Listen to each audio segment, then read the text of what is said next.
Matangazo yenye tija, ukweli na burudani. Sikiliza idhaa hii ya Kiswahili ya Radio Fortune Africa.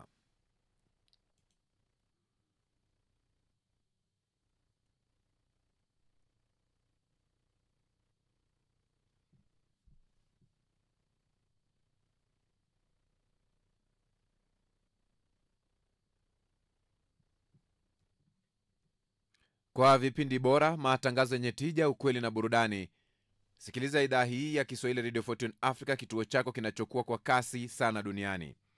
Wakati huu ni wakati mwafaka wa kupokea taarifa yetu ya habari.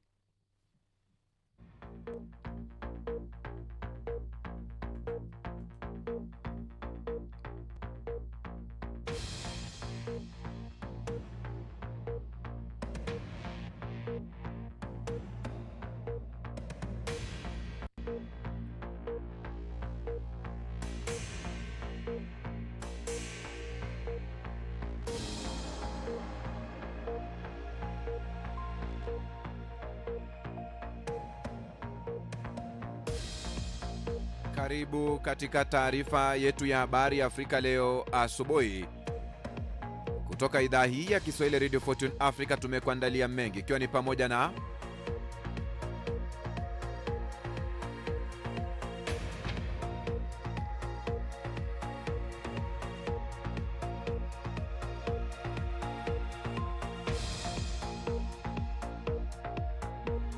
Ukraine na Urusi zinashughulikia ubadilishanaji mpya wa wafungwa.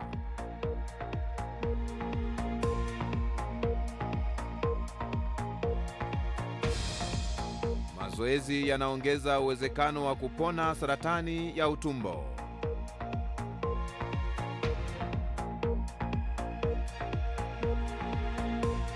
Wakenya wamekasirishwa na kuzuiliwa kwa aliyebuni chombo cha kupinga mswada wa fedha wa 25.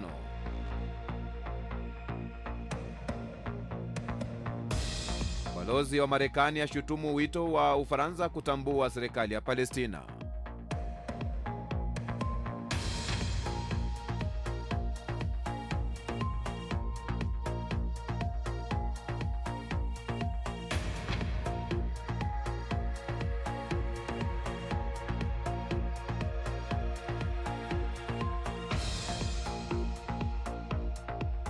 Na zaidi ya watu 700 wameaminika kufa kutokana na mafuriko Nigeria.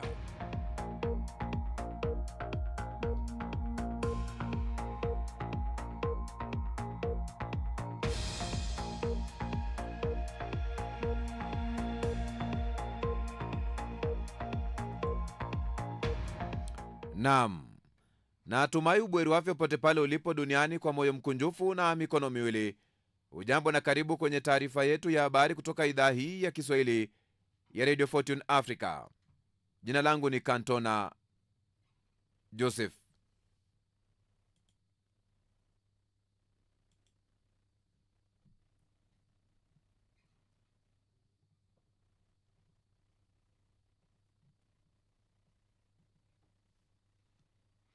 Rais wa Ukraine Volodymyr Zelensky amesema kwamba anatarajia wafungwa zaidi ya wa kivita kuachiliwa huru.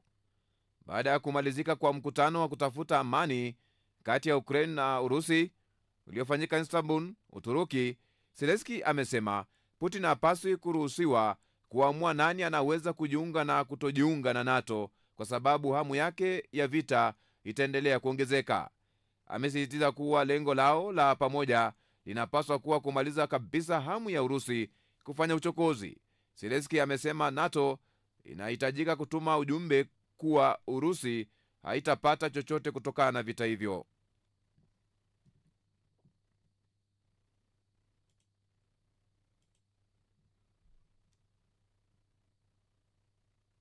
Mpango wa mazoezi kwa wagonjwa wa saratani ya utumbo mpana unaweza kupunguza hatari ya kufa kwa theluthi moja, jaribio kuu la kimataifa limeonyesha. Watafiti wamesema sio idadi kubwa ya aina yoyote ya mazoezi yanayojumuishwa katika hilo, kuanzia kuogelea hadi madarasa na salsa. Matokeo hayo yanaweza kubadilisha jinsi saratani ya utumbo inavyotibiwa kote ulimwenguni. wanasayansi tayari wanachunguza ikiwa mifumo kama hiyo ya mazoezi inaweza kuboresha maisha ya watu walio na magonjwa mengine kama saratani ya matiti. Katika jaribio hilo, programu ya mazoezi ya miaka 3 ilianza mara tu baada ya tiba ya kemikali. Lengo lilikuwa ni kuwafanya watu wafanye maangalau mara 2 ya kiwango cha mazoezi kilichowekwa katika miongozo ya idadi ya watu kwa ujumla.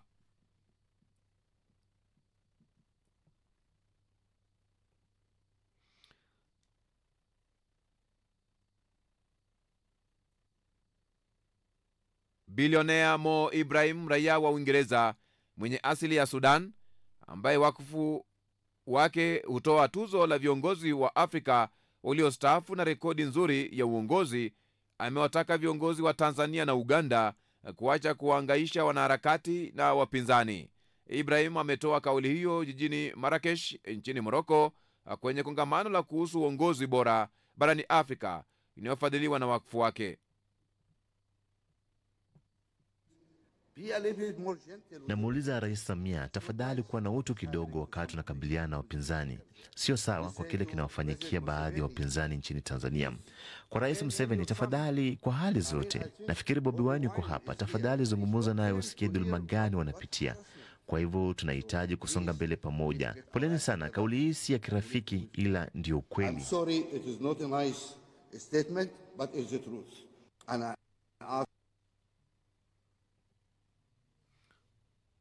Kiongozi wa upinzani nchini Jamhuri ya Demokrasia ya Kongo, Martin Fayulu, amezungumzia hali ya kisiasa ya uongozi nchini humo, ikiwemo kurejea kwa rais wa zamani Joseph Kabila, ambaye amekuwa akikutana na kuzungumza na makundi mbalimbali ya watu jiji la Goma lililodhibitiwa na waasi wa M23. Fayulu ameonya dhidi ya kuwepo kwa mpango wa kuligawa taifa la DRC. Saa ni mbaya na mbaya sana. Bila shaka tunaishi katika saa za giza zaidi ya hii historia yetu. Kugawanywa kwa nchi yetu ambayo tumeogopa tangu mwaka 1960 siyo tishio tena, inaendelea. Tunapashwa kuizuia. Ninazungumza na wenzetu watatu, Corneille Nangaa, Joseph Kabila na Felix Tshisekedi. Bwana Nangaa, na kuomba acha kushiriki katika mauaji ya kaka na dada zetu. Bwana Kabila, hakuna sababu wala mbinu nyingine. Njia moja ni ile ya mazungumzo, na nakuonya, ondoka katika mji wa Goma. Bwana Felix Tshisekedi, una wajibu wa kutoacha kizazi chetu hiki kutoshuhudia nchi yetu ya Kongo ikigawanyika.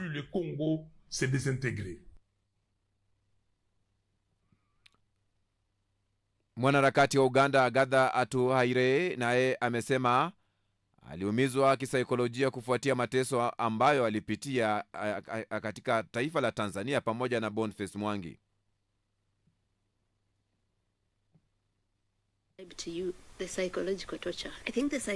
Siwezi hata kuwaeleza mateso ya kisaikolojia niliyopitia.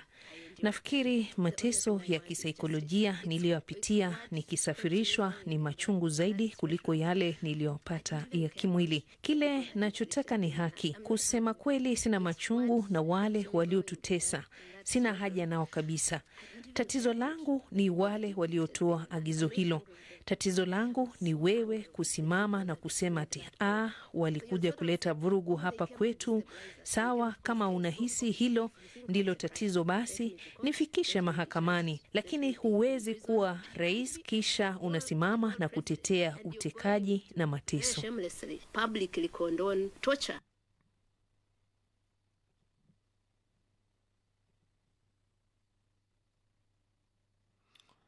Wakenya wameelezea kughadhabishwa na kuzuiliwa kwa mtengenezaji wa programu ambaye alibuni chombo cha kusaidia watu kupinga mswada wa serikali wa kila mwaka wa fedha kwa sababu ya hofu kwamba utapandisha gharama ya maisha. Rose Njeri alizuiliwa siku ya Ijumaa baada ya polisi kuvamia nyumba yake katika mji mkuu, jiji kuu la Nairobi, na kunasa vifaa vya elektroniki. Wanaharakati wamesema polisi na serikali bado hawajatoa maoni yao kuhusu kuzuiliwa kwa mara hiyo mama huyo wa watoto wawili. maandamano makubwa yalizuka mwaka jana baada ya serikali kupendekeza nyongeza ya ushuru na kulazimu Rais William Samoei Ruto wa Kenya kuondoa mswada wa fedha wa 24. Mswada huo unaeleza jinsi serikali inakusudia kuongeza mapato. Takribani watu 50 wameuawa na makumi kadhaa wakitekwa nyara katika msako mkali wa vikosi vya usalama ili kumaliza maandamano yaliyozuka mwaka jana. Rais wa chama cha wanasheria nchini Kenya LSK Faith Odhiambo aliambia wanahabari kwamba kuzuiliwa kwa Binjeri ni kujirudia kwa udikteta. Siku ya Jumapili, kundi la wanaharakati walikusanyika nje ya kituo cha polisi jiji kuu la Nairobi, ambako msanii wa programu huyo anazuiliwa kutaka achiliwe huru. Balozi wa Marekani wa Israel Mika Ukabe amekosoa vikali wito wa Paris wa kulitambua taifa la Palestina, akipendekeza katika taarifa ya kejeli kwamba ikiwa Ufaransa itadhamiria hivyo, basi itengeneze sehemu ya Riviera ya Ufaransa na kuanzisha taifa la Palestina huko. Mwezi huu Ufaransa kwa ushirikiano na Saudi Arabia inaongoza kwa pamoja mkutano wa kimataifa katika Umoja wa Mataifa unaolenga kutafuta suluhisho la mataifa hayo mawili, jambo ambalo serikali ya waziri mkuu wa Israeli Benjamin Netanyahu inapinga. Paris pia imetangaza kuwa huenda itatambua taifa la Palestina mwaka huu. Wakati huo vyanzo vya Palestina vinasema kuwa jeshi la Israel lilifanya msururu wa mashambulio katika maeneo mbalimbali ya ukingo wa magharibi wa mto Jordan usiku wa Jumapili kuamkia Jumatatu, ambapo walowezi walishambulia wakazi wa Palestina na kusababisha majeraha na uharibifu mkubwa wa mali. Duru za habari zimeripoti kuwa wanajeshi wa Israeli walivamia mji wa Dura kusini mwa Hebron na kuwakamata vijana kadhaa wa Kipalestina, wakiwemo wafungwa wa zamani.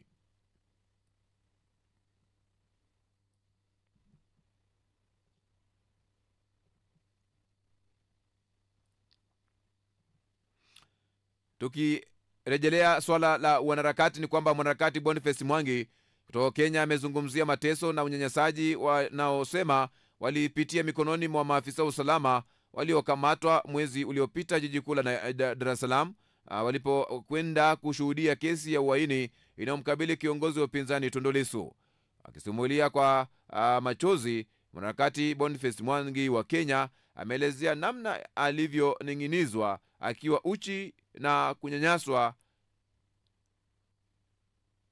kingono.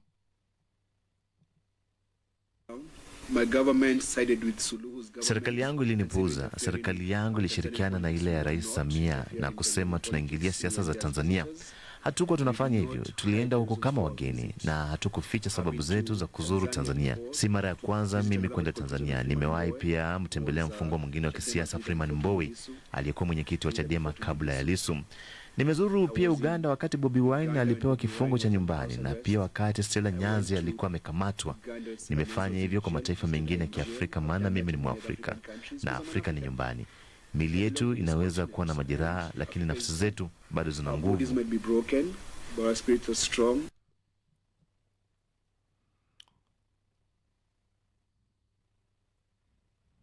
Rais mstaafu wa DRC ameendelea na majadiliano yake ya kundi mbalimbali nchini DRC, ambapo mwishoni mwa juma amekutana na kundi la AFC M23 katika kile kinadaiwa kutafuta suluhu kwa mzozo wa mashariki ya DRC. Je, wachambuzi wa mambo wanazungumziaje hatima majadiliano ya Rais Kabila? Ambapo hapa hivi Andrew Duania ni mchambuzi wa siasa za DRC.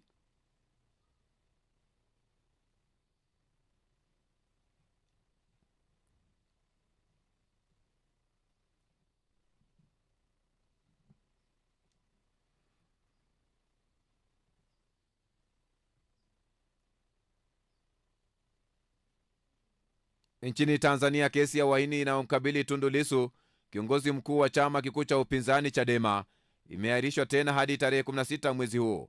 Lissu aliwakilishwa tena kwenye mahakama ya hakimu mkazi Kisutu jiji la Dar es Salaam, ambapo viongozi wa mashtaka wamesema upelelezi dhidi ya kiongozi huyo wa upinzani haujakamilika.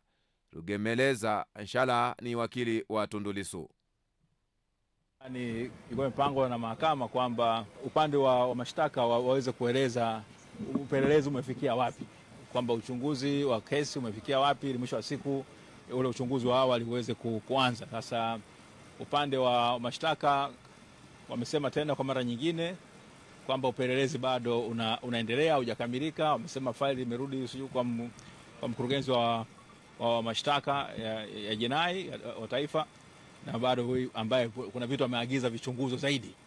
Sasa upande wa utetezi tunapinga kwamba si sahihi aingia akilini kufungua kesi kubwa namna hii ambayo inahusisha tu maneno ambayo yanasema kwamba ndio imeleta uhaini, alafu kasema unaenda kupeleleza.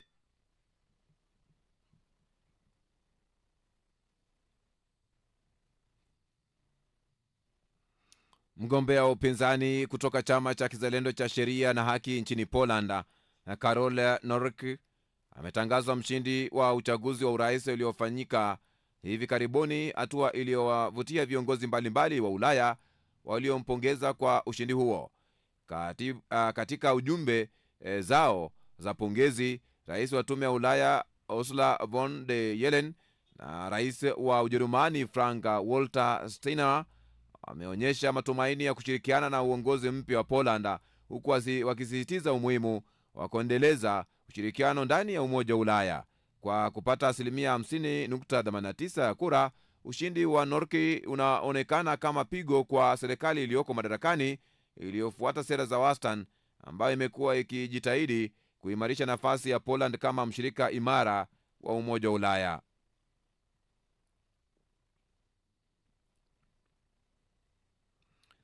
Kambi ya jeshi katika mji wa Timbuktu nchini Mali imeshambuliwa na watu waliotajwa kuwa wanajihadi siku ya Jumatatu, kwa mujibu wa maafisa wa eneo hilo na wakazi katika taifa hilo la Afrika Magharibi lililokumbwa na machafuko ya kijihadi.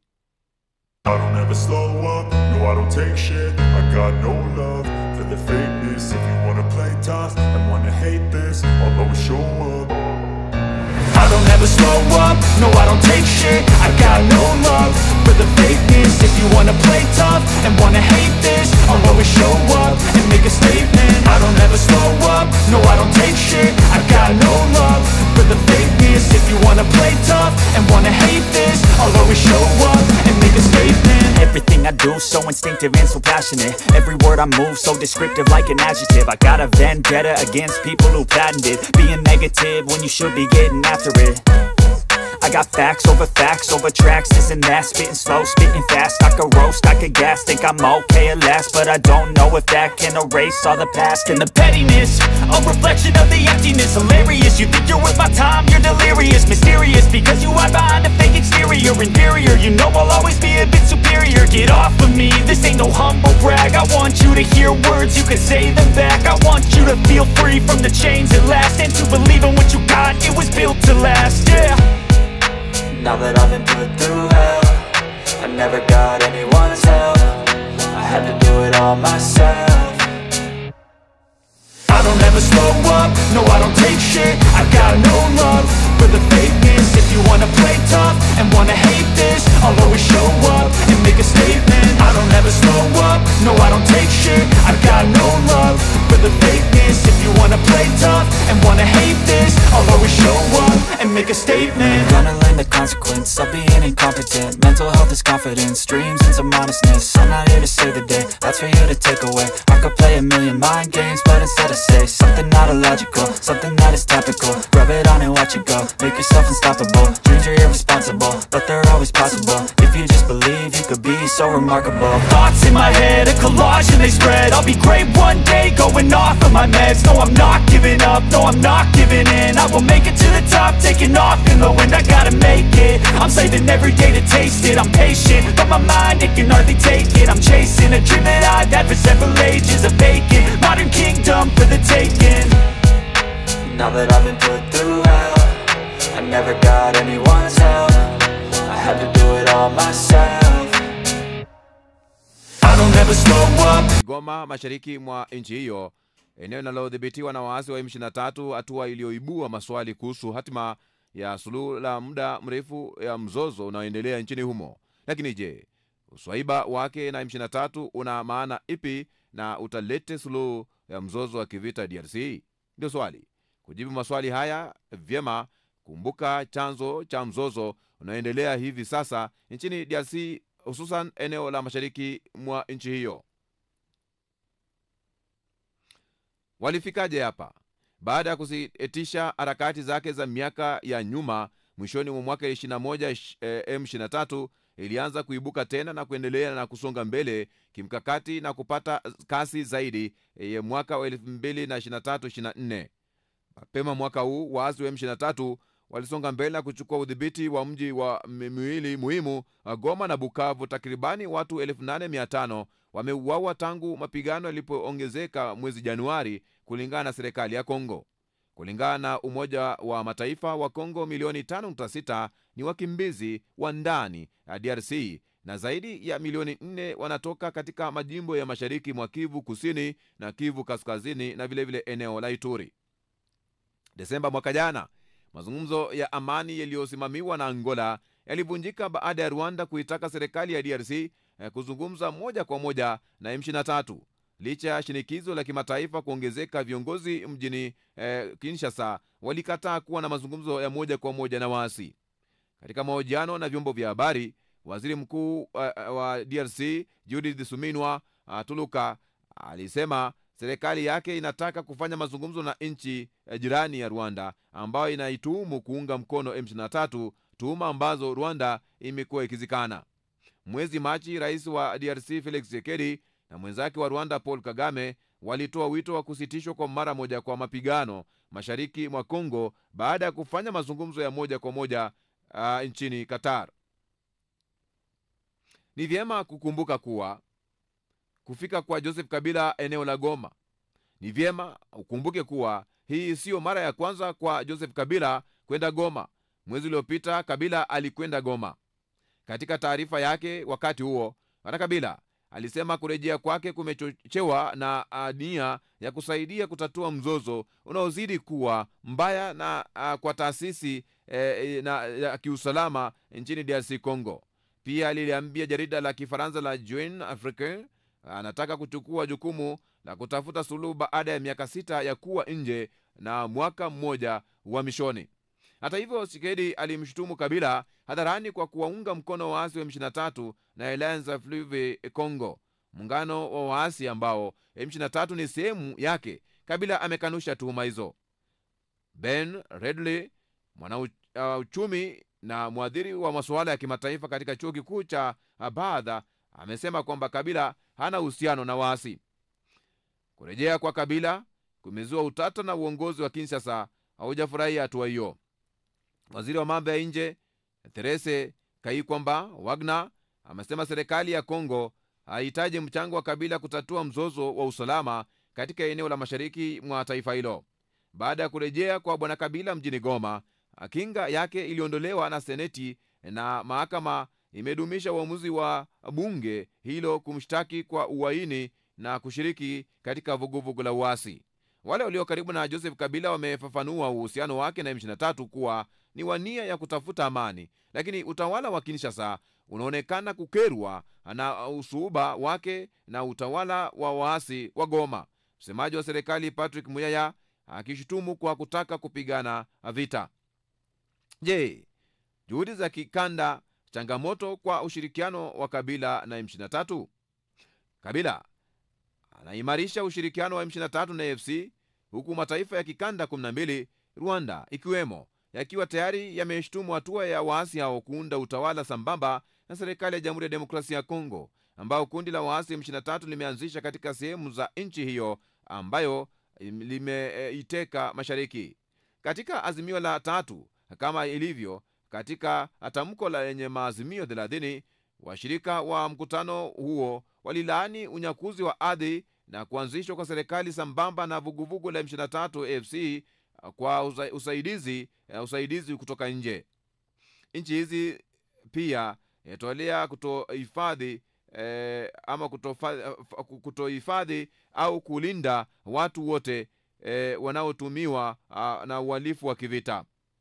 wamelaani kundi la waasi la FDLA linalopigana dhidi ya serikali ya Rwanda inayoendesha harakati zake mashariki mwa DRC na kutoa wito kwa kuvunjwa pamoja na kuvunjwa kwa makundi mengine yote ya kigeni yenye silaha, ikiwa ni pamoja na Reda Tabara ambalo limepigana dhidi ya serikali ya Gitega inayofanya kazi nchini DRC, Codeco na ADF. Je, Joseph Kabila anakuja kuongoza muungano wa AFC ama M23? Wale walio karibu na Joseph Kabila wamesisitiza kuwa rais huyo wa zamani wa Kongo yuko Goma akiongoza AFC ama M23. Hata hivyo, Kikaya bin Karubi, balozi wa waziri wa zamani, mshirika wa karibu wa rais huyo wa zamani, anatoa maelezo kina kuhusu uhusiano wake na waasi. Mchambuzi wa masuala ya kisiasa katika Jamhuri ya Demokrasia ya Kongo anasema kurejea kwa rais wa zamani Joseph Kabila nchini humo katika eneo linalodhibitiwa na waasi wanaoipinga serikali ya M23 ni hatua kubwa inayoashiria vita vinavyoweza kudumu kwa muda mrefu au vinaweza kuwa kosa walilofanya Kabila. Profesa Jason Stream, mwanasayansi wa kisiasa wa Marekani katika chuo kikuu cha Simon Fraser nchini Canada, amesema kwamba mustakabali wa mzozo wa mashariki mwa DRC utaamuliwa na matokeo ya mazungumzo kati ya Rwanda na DRC ambayo kwa sasa yanaongozwa na Marekani.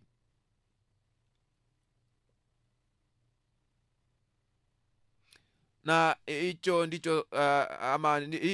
ndicho ama ni sehemu ya kitimtimu cha siasa.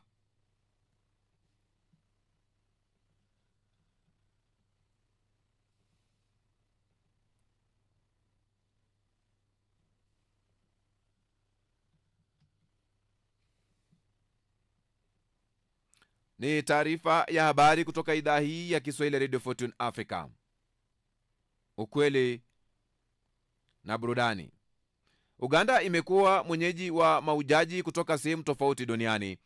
Juni 3 ya kila mwaka waumini wa kanisa Katoliki na wa Protestanti hukutana katika madhabahu ya Namugongo maarufu Uganda Mitre Shrines Namugongo.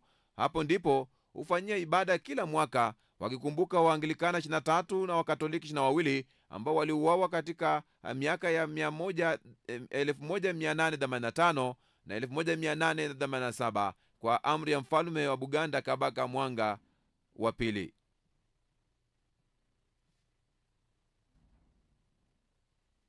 Ni wakati mwingine ambapo Uganda inakaribisha maujaji kutoka sehemu tofauti nchini mwake na nchi nyingine barani na kimataifa.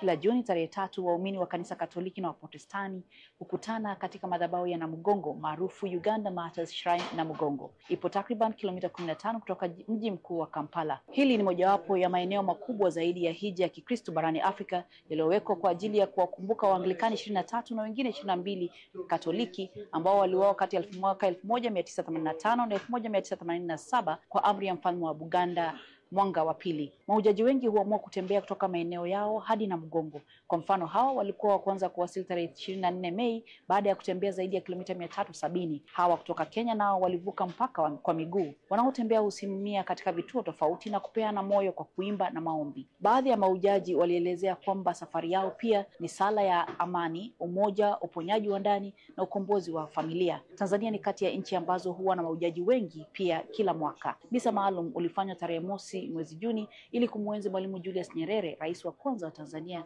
aliyefariki dunia mwaka 1999. Tamaduni ya maombi haya ilianzishwa baada ya Papa Benedict wa 16 kumtangaza Nyerere kuwa mtumishi wa Mungu mnamo Mei tarehe 13 mwaka 2005, ikiwa ni hatua ya kwanza kuelekea kutangazwa kwake kuwa mwenye heri na kutawazwa kuwa mtakatifu. Kwa maujaji ambao huamua kupitia changamoto ili kufika hapa kila mwaka, kuja Namugongo sio sherehe ya kidini tu, bali ni wakati wa ukumbusho wa pamoja kusherehekea wale waliosimama kwa ajili ya ukweli na dhamira licha ya mateso. Misa ambayo hufanywa Juni tarehe 3 huwa ndio kilele cha sherehe hizi. Sherehe za mwaka 2024 zinakadiriwa ziliwavutia takriban mahujaji zaidi ya 680,000 wa ndani na nje ya nchi, huku eneo la maombi la Wakatoliki lilikadiriwa kuwa na mahujaji zaidi ya 560,000 na kanisa la Protestanti zaidi ya 125,000. Serikali ya Uganda inakadiria kwamba idadi ya watu itakuwa juu zaidi mwaka huu.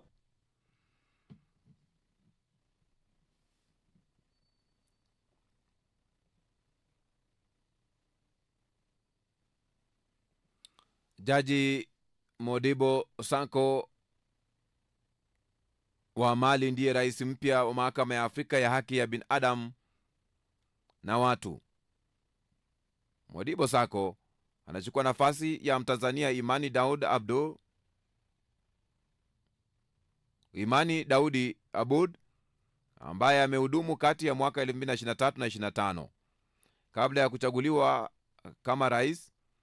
Wakati wa kikao cha maalum cha 77 cha mahakama ya Afrika ya haki za binadamu na watu kilichofanyika jiji kuu la Arusha nchini Tanzania, Sako alikuwa makamu rais wa mahakama hiyo. Kwa upande mwingine, Mwalgeria Bensola Chafika ndiye makamu rais wa mahakama hiyo. Kati ya nchi 55 wanachama Umoja wa Afrika, ni mataifa 4 tu yaliyoridhia uanzishwaji wa mahakama hiyo yenye makao makuu yake nchini Tanzania katika eneo la Arusha.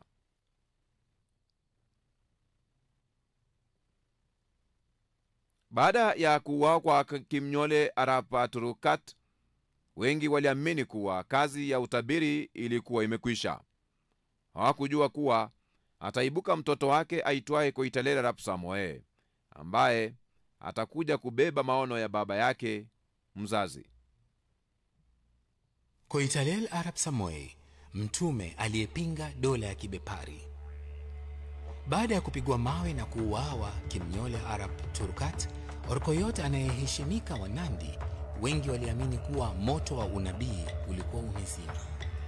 Lakini kutokana na hasara hiyo, aliinukia mwanawe mdogo zaidi, Koitalel Arap Samoei, ambaye angeendeleza maono ya baba yake na katika upinzani mkali.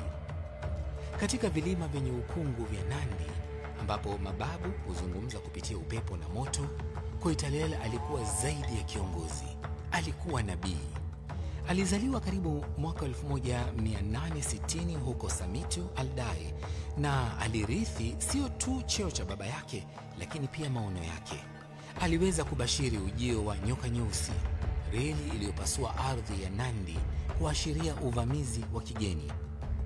Akiwa na miaka 25 tu, Koitalel alikuwa Orkoyot, kiongozi wa kiroho, mganga na jenerali wa vita. Kwa zaidi ya mwongo mmoja aliongoza upinzani usiokoma dhidi ya majeshi ya Uingereza, akipinga vikali reli ya Uganda ambayo ilitishia uhuru wa Nandi. Lakini usaliti uliingia na kukata zaidi kuliko risasi. Mnamo Oktoba 19 mwaka 1905, afisa Mwingereza Richard Maynard Zagan alimvutia kwenye mazungumzo ya amani. Koitalel aliponyoosha mkono wake kwa nia njema, alipigwa risasi peupe. Mkutano wa amani ukageuka kuwa mauaji. Waingereza walikata mwili wake na kubeba fuvu lake hadi London, nyara ya ufalme yenye kutisha. Ingawa kifo chake kilimaliza upinzani wa Nandi, kilipanda pia mbegu ya ustahimilivu. Mwanawe Barserian Arap Manyei baadaye angekuwa mfungwa wa kisiasa wa Kenya aliyeshikiliwa kwa muda mrefu zaidi, akiendeleza urithi wa ukaidi. Leo Koitalel ameenziwa kama shujaa wa kitaifa. Jumba la kaburi huko Nandi Hills liko katika kumbukumbu yake, na chuo kikuu cha Koitalel Arap Samoei kinaitwa jina lake, ukumbusho kwamba ukweli hata unaponyamazishwa bado unasikika. Kisa cha Koitalel Arap Samoei sio tu kuhusu upinzani, ni kuhusu maono, dhabihu na nguvu ya kudumu ya watu ambao walikataa kushindwa.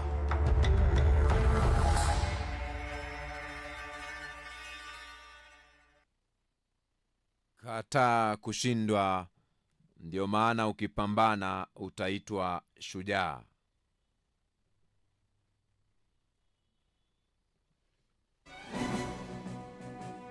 Hapo basi unaungana nasi, ni taarifa ya habari kutoka idhaa hii ya Kiswahili ya Radio Fortune Africa.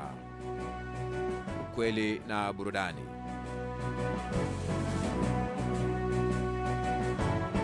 Habari kuu ni kwamba Umoja wa Mataifa wataka uchunguzi kufanywa kuhusu mauaji karibu na eneo la usambazaji wa misaada kule Gaza.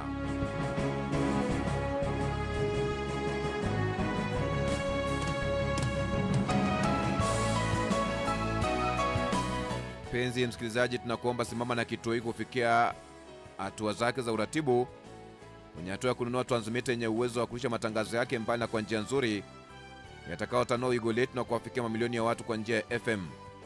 Unaweza wasilisha mchango wako kupitia paybill number ni 625625, account number ni 012450 85217800 au till number ni 45614668 kupitia mitandao yote.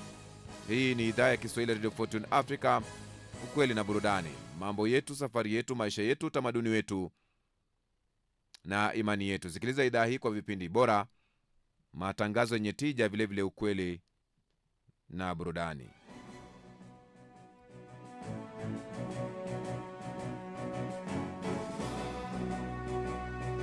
Karibu tena. Katibu mkuu wa Umoja wa Mataifa Antonio Guterres ametaka uchunguzi huru ufanyike kuhusu mauaji wa Palestina karibu na kituo cha usambazaji misaada huko Gaza siku ya Jumapili, huku kukiwa na ripoti kwamba vikosi vya Israeli vilifyatua risasi. Mashahidi wameripoti kupigwa risasi wakati wakisubiri chakula katika kituo cha Rafa kinachoendeshwa na wakfu wa kibinadamu wa Gaza na ungwa mkono na Marekani na Israel. Shirika la Msalaba Mwekundu limesema hospitali yake ilipokea majeruhi 179, 21 kati yao wakiwa wamefariki dunia. Shirika la ulinzi la raia linaloendeshwa na Hamasa limesema idadi ya waliofariki dunia ni 31. Siku ya Jumapili jeshi la Israel likanusha kufyatulia risasi raia karibu au ndani ya eneo hilo na kusema ripoti kuhusu tukio hilo ni za uongo.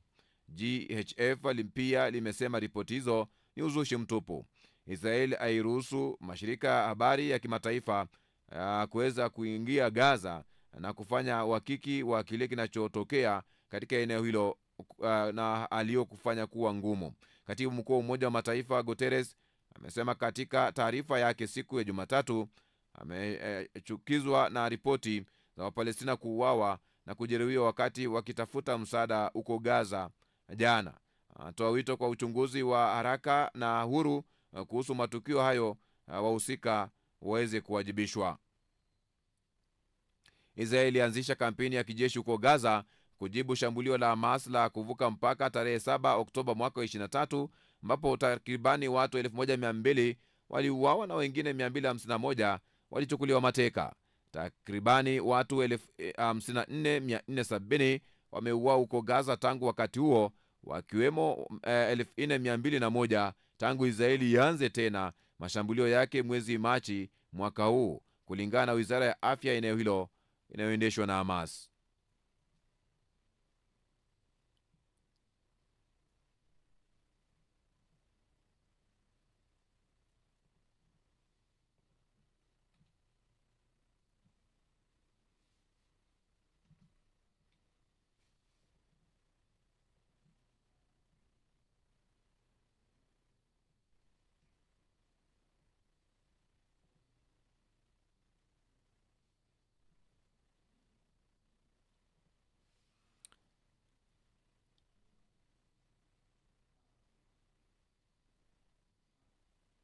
Askofu na mbunge Josephat Gwajima ameweza kuzungumza na idhaa hii, ambapo baada ya vyombo vya habari vya Tanzania kusambaza taarifa katika mitandao ya kijamii yenye kudai mamlaka ya taifa hilo limetangaza kulifunga kanisa lake.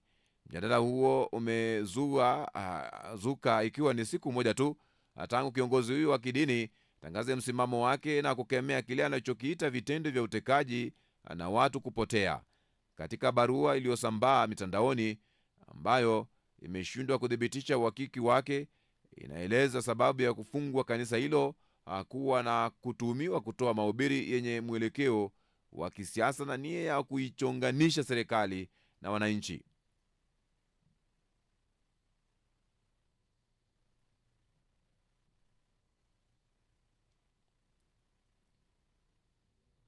Amina. Mimi ni Florence na hongera kwa majukumu. Asante.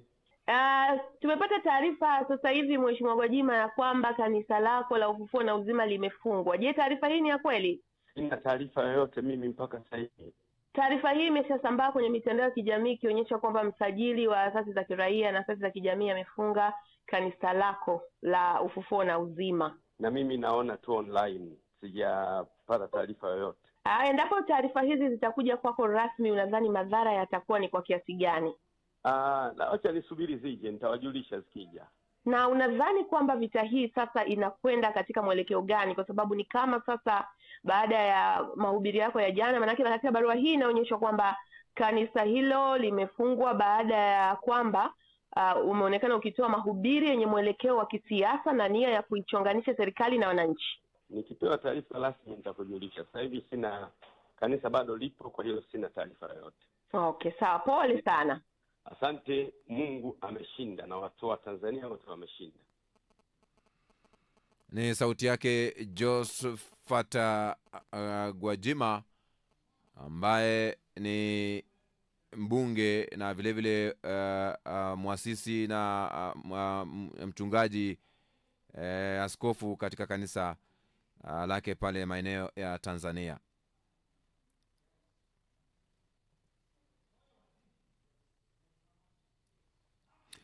Sasa hivi basi inanibidi niweze kuletea yale ambayo yameweza kunakiliwa ili niweze kuweka tu sauti yangu hapa kabla tujaenda mapumzikoni.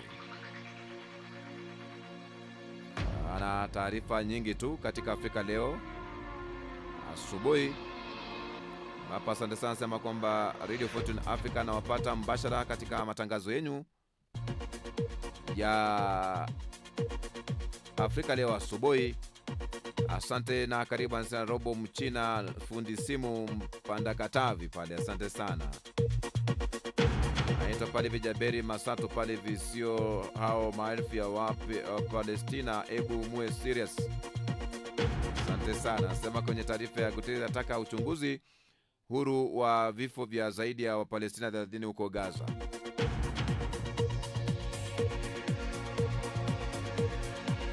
Jamaa naitwa pale hivi mambo kavugwa pale hivi sasa tangu Israeli inaua maelfu leo ndio wanakumbuka kama watu wa Gaza ni watu. Gaza na Kongo zinafika nitafika ambalo ni mataifa ambayo yajulikane kama wana haja ya kuishi. Mungu sikuelewi.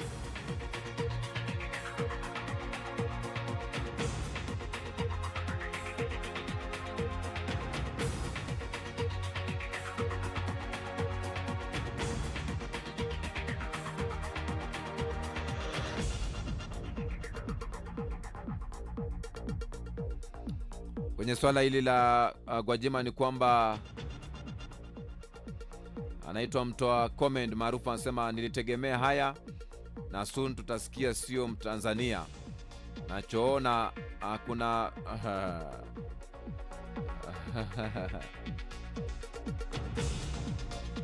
unapoandika mimi nina haki ya kutosoma kwa sababu nikisoma nitaulizwa kwenye sheria zile za wanahabari. Mbona ukasoma? Tutumia lugha ambayo inapendeza jamani. Asante na karibu. Ali Dadi pale hivi sema ndo Tanzania ukisema ukweli unapotezwa, ajiandae kubadikiziwa kesi ya aina yoyote ile. Maoni yake hayo. Brian pale hivi Mkongwa pale hivi sio kanisa tu hadi yeye atafutwa wanachama kabisa mdomo huu. Atafutwa hadi wanachama wa CCM wachunge. Kasim Kilunda pale hivi watu wasipoteze ukweli. Issue sio swala la kukemea utekaji, kwani hilo aliitisha pressure na wanahabari akalizungumzia swala hilo. Kazito juzi akiwa kanisani kwake, unasikia hapo hivi Kasim Kilunda anasema watu wasipoteze ukweli. Issue sio swala la kukemea utekaji, kwani hilo aliitisha pressure na wanahabari akalizungumzia swala hilo. Tatizo juzi akiwa kanisani kwake alitoa mahubiri ya kumshambulia Tarimba Abasi, mbunge wa Kinondoni, na wengine waliopinga hoja yake. Wai mahubiri kama hayo anayazungumza kanisani na si bungeni au kwenye jimbo? Na kama alitokea kila mwanasiasa atumie nyumba ya ibada kama jukwaa la kuhubiria siasa, tutafika. Asikia pale anasema angezungumzia maeneo ya majimbo, sio kanisani, ama bungeni, sio kwenye kanisani.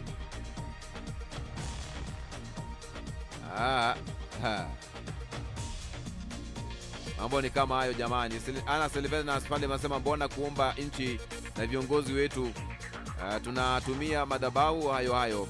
Leo kiongozi huyu aliyeombewa kupitia madhabahu hayo, akionywa kupitia madhabahu hayo, inageuza kuwa kosa. Mungu atusamee.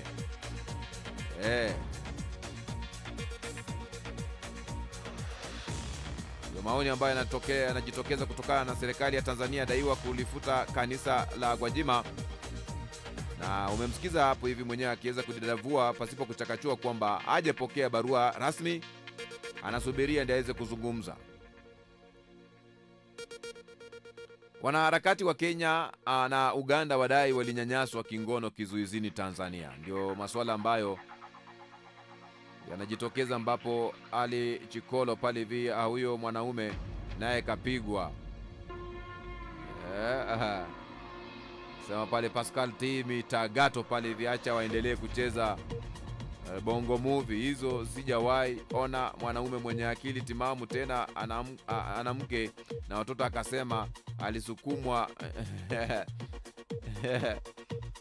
Hayo ni maigizo, na mbona mwanzoni hawakusema hayo? Sema bana, haya ambaye anasema kwamba alidhulumiwa, hayo ni maigizo tu. Mbona mwanzo hakusema hayo? Ismail pale Mbaila pale hivi anasema Kierere kimewaponza, waachane na nchi za watu. Baba Feti pale hivi walikuwa na washwa, yani utoke Uganda sijui Kenya uje ulete harakati zako Bongo. Ndio yale ambayo yanajitokeza. Asante sana. Naitwa nani? Franco Kisanga. Na kupata vizuri sana. Anasema kwamba asante sana Franco Kisanga wa 2 in 1 boda pale maeneo ya Isibania. Kuendelea kutufuatilia. Hii ni idhaa ya Kiswahili Radio Fortune Africa. Ukweli na burudani.